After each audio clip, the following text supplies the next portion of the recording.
I took my mom to court after she used my college fund. I, 21F, unfortunately lost my dad suddenly 2 years ago.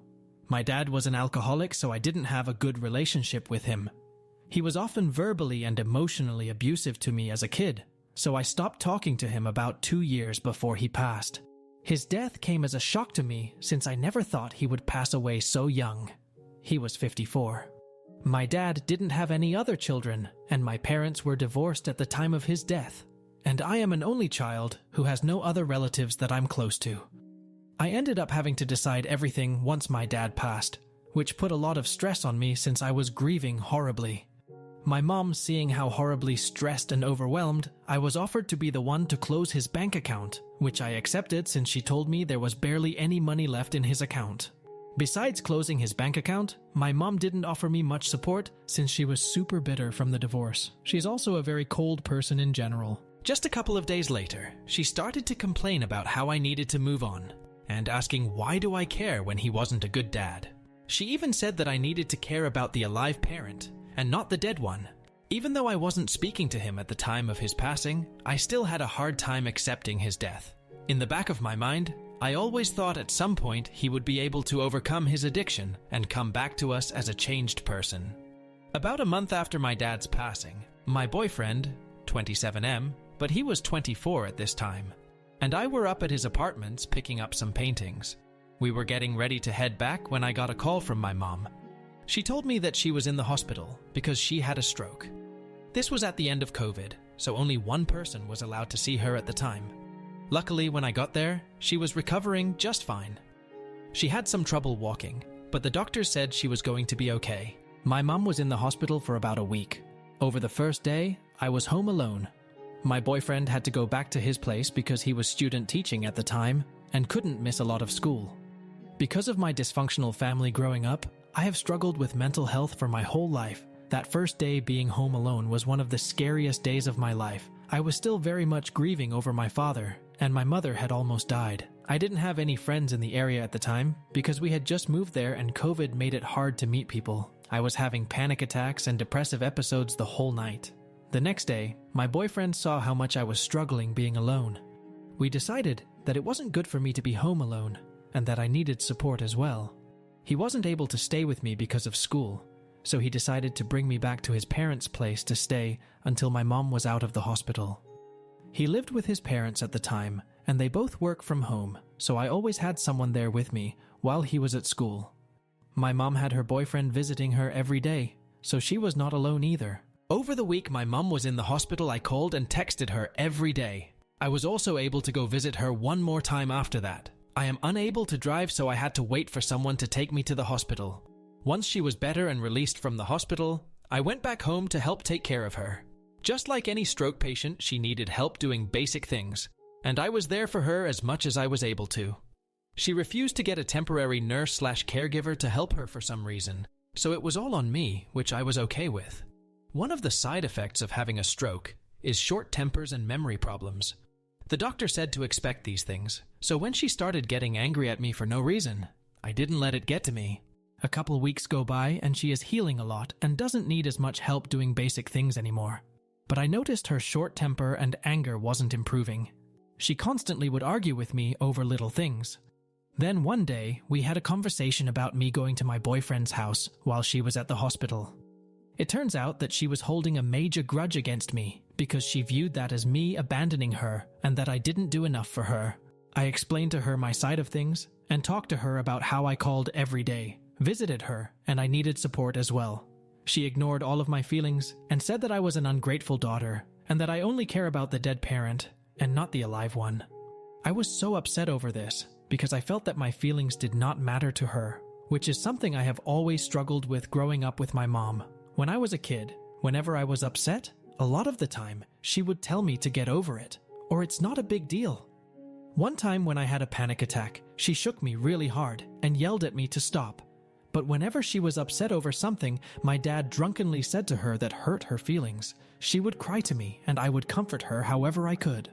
I had to become an adult at a very early age because of them, and her saying those hurtful things to me that day made me so upset I ended up going back to my boyfriend's for a few weeks until it was time for me to move into the dorms at my new college. Once school came around, I was not ready. I was still badly grieving and was super anxious to the point of panic attacks once I moved into the dorms. I hadn't been in dorms before, so it was a lot to take in. I also relied on my college fund, which my dad set up when I was born to pay for me to go to college. My mom, who had all the control over my college fund, started being weird when I texted her, asking about when she going to pay out of the college fund for the term.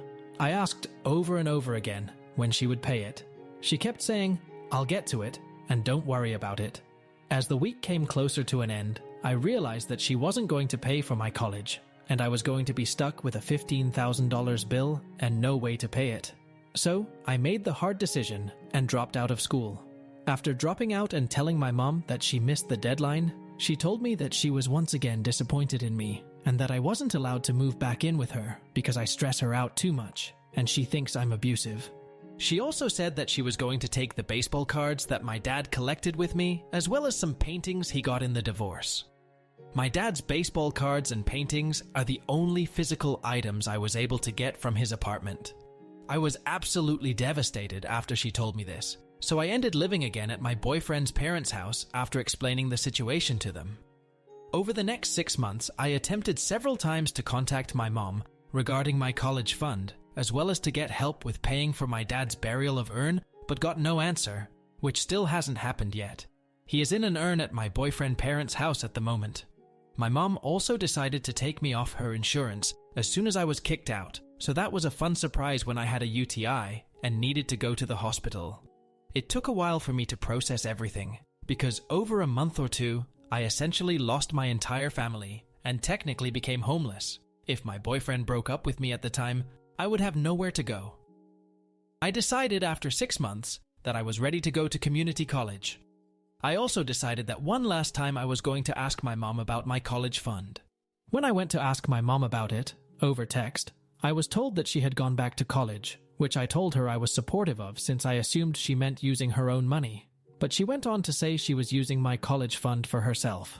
I was shocked and angry. My mom promised me my whole life that I would never have to worry about paying my way through college like she did. She already had a bachelor's degree and over 30 years of job experience. She also never told me that she was going to use my college fund.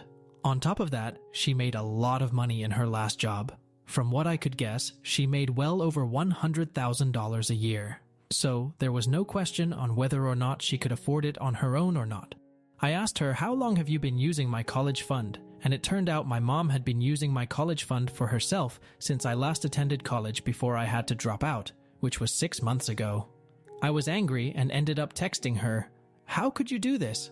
Dad made that for me, and you promised that it was mine." My mom in response texted back that I was disgusting and money hungry and that she needed it more than me. Outraged and heartbroken, I decided to get a lawyer.